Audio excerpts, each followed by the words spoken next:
la licenciada Rocío Tábora. Ministra, bienvenida, buenos días.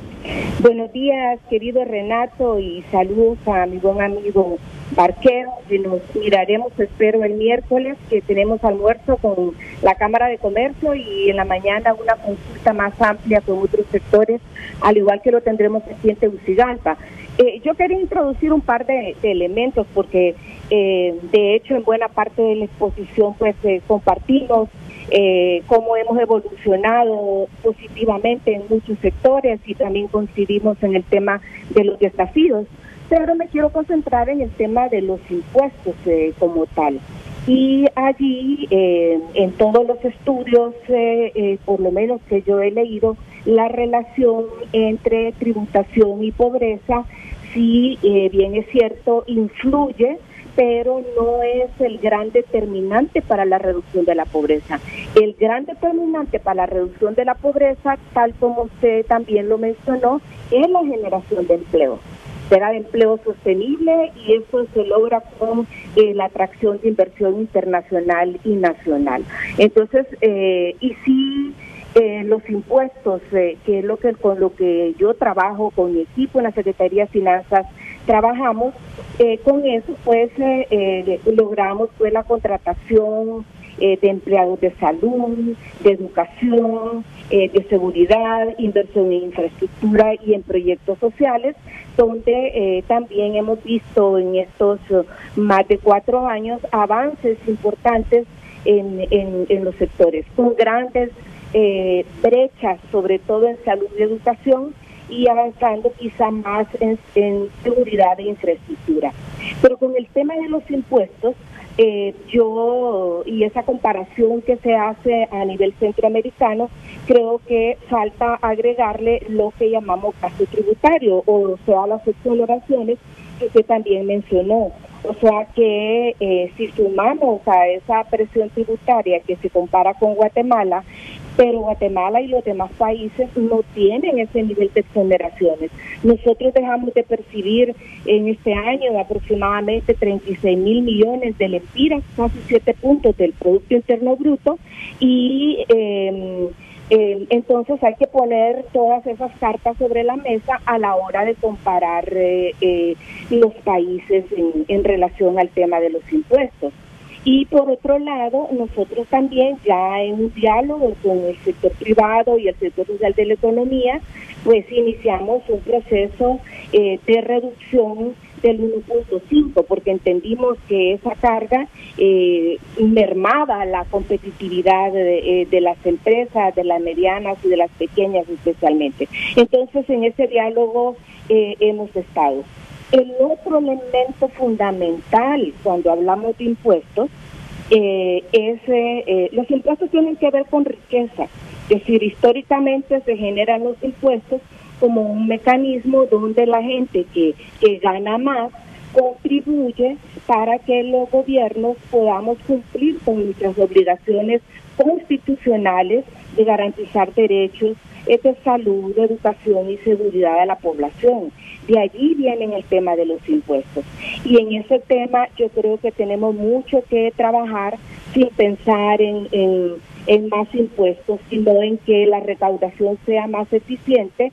Por ejemplo, cómo está el proceso de los aportes de los grandes contribuyentes, por ejemplo, y ver la eficiencia en la recaudación.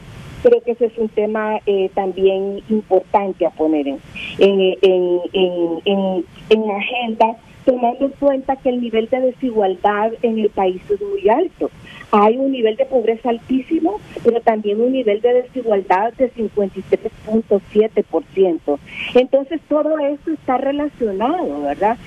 Yo aquí no quiero hablar de que se van a aumentar los impuestos, ni nada por el estilo, pero que sí la eficiencia de la recaudación tiene que mejorarse, y también la estructura tributaria. Necesitamos una estructura más equitativa, ¿verdad?, para poder tener los recursos para cumplir con esas obligaciones, con esos derechos, buscando modelos alternativos, porque las brechas son muy altas. Es imposible pensar que se va a recaudar todo absolutamente. Realmente yo cada vez me quita mucho el sueño, Renato, y yo miro su programa y todo el mundo dice, pero si ocupamos más presupuesto, y hacemos un esfuerzo pues por hacer una distribución eficiente del mismo.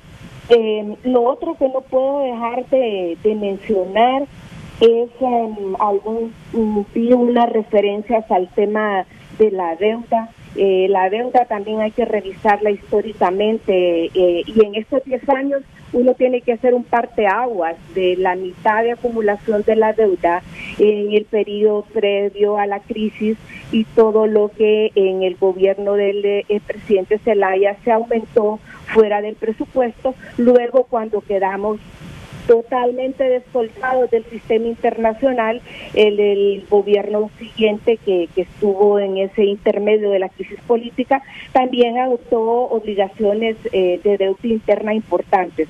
Después empezó a desordenar en una segunda etapa, ya a partir a la salida de la crisis parcial, ¿verdad? Porque se ve una salida parcial, y se empieza a reperfilar la deuda y a contratar deuda, pero para las carreteras que hoy estamos viendo, para energía y para otros temas. Sí tengo que decir que el servicio de deuda, Renato, y le adelanto, y cuando yo les presente el presupuesto 2019 esta semana, que hay un crecimiento del servicio de la deuda. Pero ¿de dónde viene ese crecimiento del servicio de la deuda de un 20% que lo aporta las obligaciones que contrajimos con un bono soberano para pagar a los generadores de energía eléctrica? Entonces, aquí hay un tema estructural que amerita también ser revisado. Entonces creo que hay varios temas, y por eso yo siempre insisto en la necesidad de un pacto fiscal, porque estos son temas de fondo, son temas del tema de la estructura tributaria, el tema de la desigualdad, el tema de la deuda, el tema de la Empresa Nacional de Energía Eléctrica como elementos críticos en el presupuesto del 2019, pues amerita diálogo de fondo.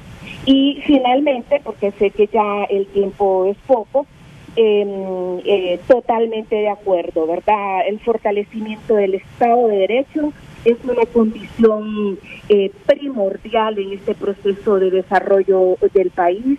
Hemos avanzado en materia de estabilidad macroeconómica, vamos a seguir manteniendo en orden las finanzas públicas. Y sí, Pedro, estamos buscando ahorros. Yo le voy a contar a usted cuando lo mire, espero esta semana en San Pedro Sula, pero realmente no es fácil, ¿verdad? Y estamos en eso, hemos avanzado. Recientemente el vicepresidente de la Corporación de la Cuenta del Milenio reconoció los avances en materia de gestión financiera y en otros aspectos. Así que ahí estamos pues trabajando duro. Esperamos tener una discusión a fondo sobre el tema del presupuesto 2019, porque como le digo, también hay temas estructurales que no se resuelven solamente en la formulación del presupuesto, sino que ya tiene que ver con políticas tributarias y con otras reformas que el país requiere. Pero vamos avanzando, eso es lo que más me alegra, que escucho en medio de estos desafíos. Sabemos que vamos avanzando en materia de seguridad, en materia de infraestructura, en materia de simplificación.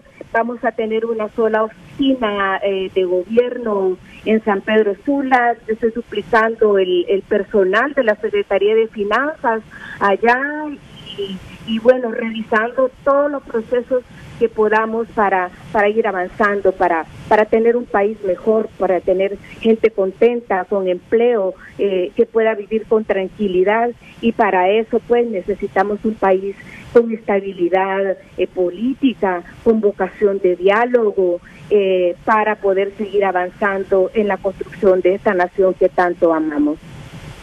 La ministra de Finanzas, Rocío Tábora.